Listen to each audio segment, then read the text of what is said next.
this is just in Japan on the bike. I'm at Michinoe Kidoshi. It's a Saturday morning and absolutely packed here. Absolutely. So the journey here was quite nice. A couple of light showers along the way, but nothing that got me wet. And they really are coming in here thick and fast. They're actually leaving as fast as they're arriving, maybe.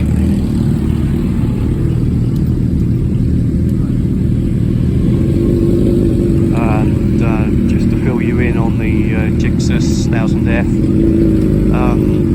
I noticed that I can't change the traction control above 40 kilometers per hour. So just one to remember if you I don't know whether that's the same in every region, but certainly here I couldn't change the traction control while riding over 40 kilometers per hour. Anyway, a lot of interesting bikes here.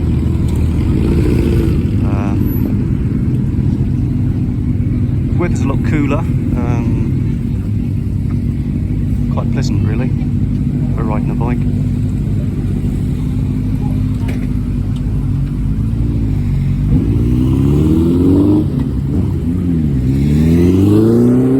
So they've got the overspill parking area right over there in the distance.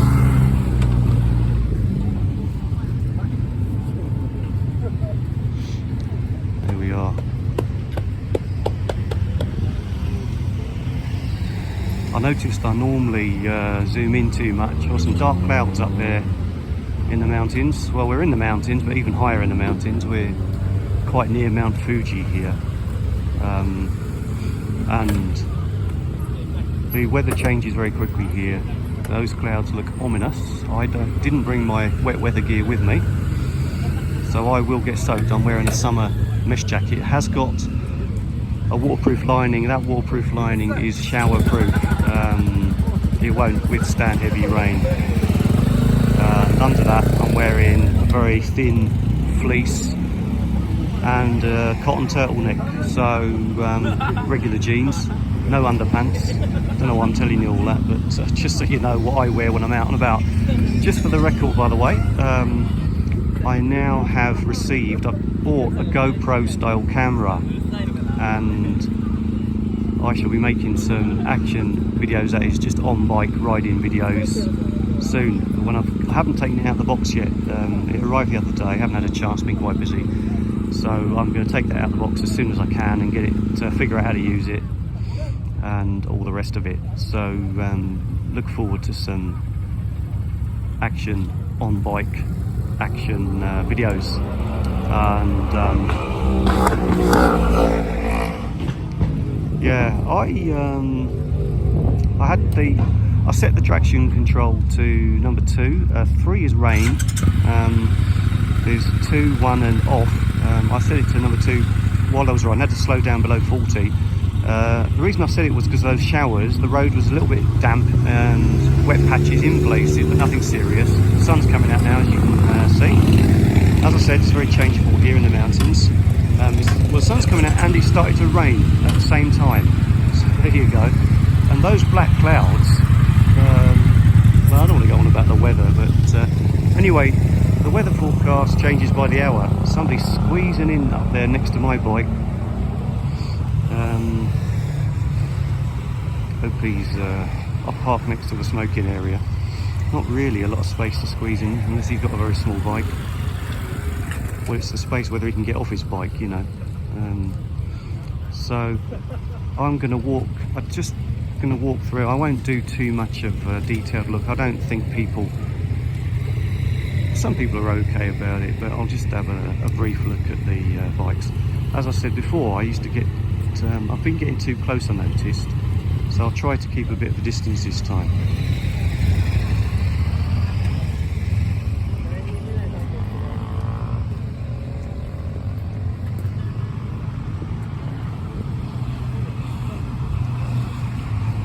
And minimum talk from me.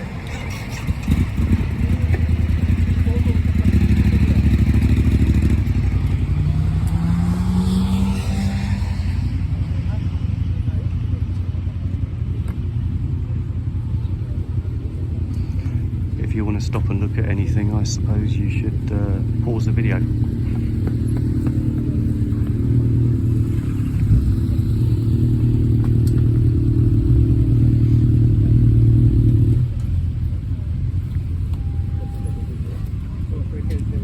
We've got two Honda Rebels here.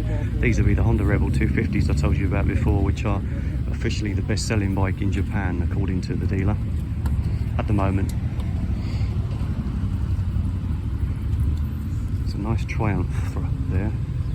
Triumph Thruxton R. Beautiful. I like the retro styling on that. I love that curvy headlamp cowl on that. Very nice.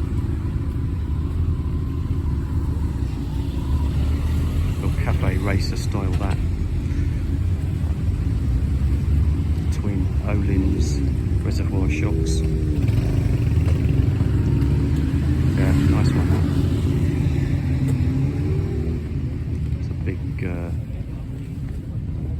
pipe on the back.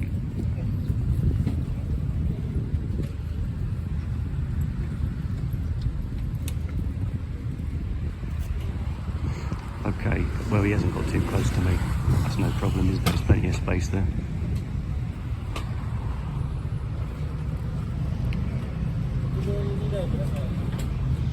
About this side. Coming out in his orange Harley, different orange Harley to the one in the last video. They really are, and if you look over there, they're queuing to come in. It's incredible, this place, but they are coming and going pretty fast.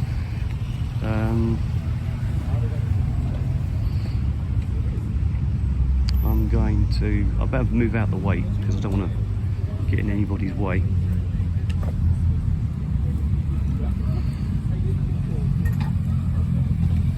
I saw this, I passed this, I think this GSX, it's old school GSX, Gixxer I should say.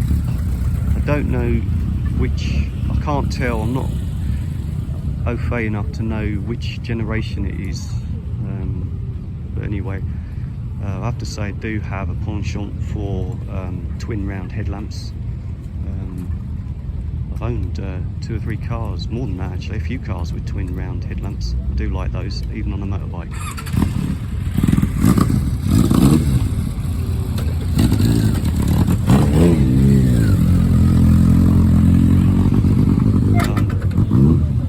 Just for the record, I'm not doing too much talking today because I'm in rather a dark mood, so it's interesting when you get in a bad mood and everything's going against you. I mean, pretty serious stuff going against me at the moment. It's quite interesting because you tend to, it's one of those cross clubs, very interesting. I'm fascinated by these things. I don't, not in the sense that I want one, I just find them fascinating. Funny sort of scrambler moped, or is it moped scrambler, whatever, you know, funny. Yeah, when you're in a dark mood, it's funny how you tend to ride differently. You ride with less of a sense of self-preservation, and I'm still trying to keep the revs low, below 5,000. I did creep up a few times over 5,000 today. Anyway, got these. So we got the Dragster. I mentioned the 250 Dragster before. Looking at that, I'd say that's the 400 Dragster Classic. That is, you can see it's classic. You know it's the classic because it's got the longer fenders, the longer mudguards. This interests me. This little bobber. What a fascinating vehicle that is. Really interesting. Again, I'm interested in what it looks like. I think it's fascinating to look at. Not the kind of bike I would want to ride, but very, very interesting.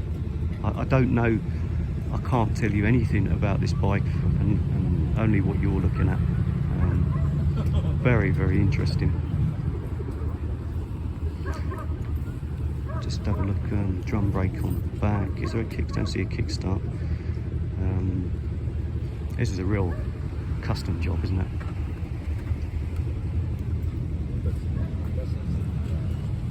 Yeah, absolutely fascinating stuff. It's got carburetor, it's got a twin, is that a twin? Yeah, okay. It's got twin carbs, and yeah, there, of course, they're just two separate exhaust pipes there. Not sure whether that's a genuinely old seat or one that's made to look really old. Very, very interesting. It's come from Setagaya down in central Tokyo. Very, very interesting that. I saw something over here that caught my eye, which was something with a couple of twin pipes. There it is, coming out the back. You know I like those as well. It's funny that I like the twin headlamps at the front, and I also like the twin pipes coming out the back of the bike. Up the top under the seat, that is, you know. Anyway, yeah, so this is Michi no Eki Dorshi. I'm just in Japan on a bike.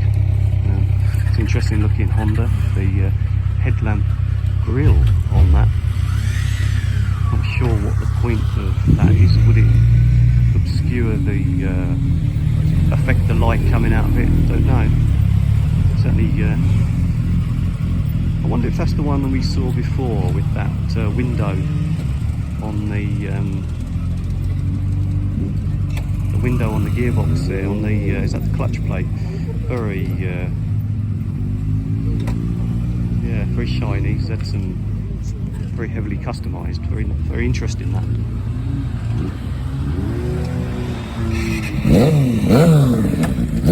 So there we are. Well, you could spend all day here looking at the bikes because they're coming and going, so there's always something interesting to look at. I think what I'll do is I'll take the risk with the weather, and I'm going to go for a pee, because that's basically why I stopped. I didn't actually stop to make a video. I stopped here to have a pee because I find that my bike, the GSX-S1000F, the GSX, I find that although it's the F version with fairing, I don't feel that the fairing does a lot. I've not ridden the unfaired version, but I certainly don't feel that the fairing does much. A couple of Hayabusas here, very interesting. Hayabusa, what a unique looking vehicle. What a very unique looking bike. Absolutely, I think these will go down in design history without a doubt. Along with the VMAX, you know I like the VMAX, but this is something else as well. The only thing I'll say is they do seem a bit low. I don't know, they're long, aren't they? I've never ridden one. They are long. I do remember when the Hayabusa came out, and all the publicity around it, still living in the UK back then, and I do remember when they broke the record. The Hayabusa was officially the fastest bike in production, that is, the fastest road legal production bike. Obviously not road legal speeds, anyway, or not anywhere I've ever lived. Right, there we are. This has been Just in Japan on a bike, and I'm signing off. I'm going to see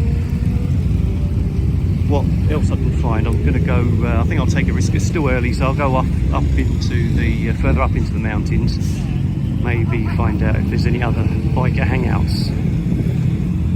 Speak to you later.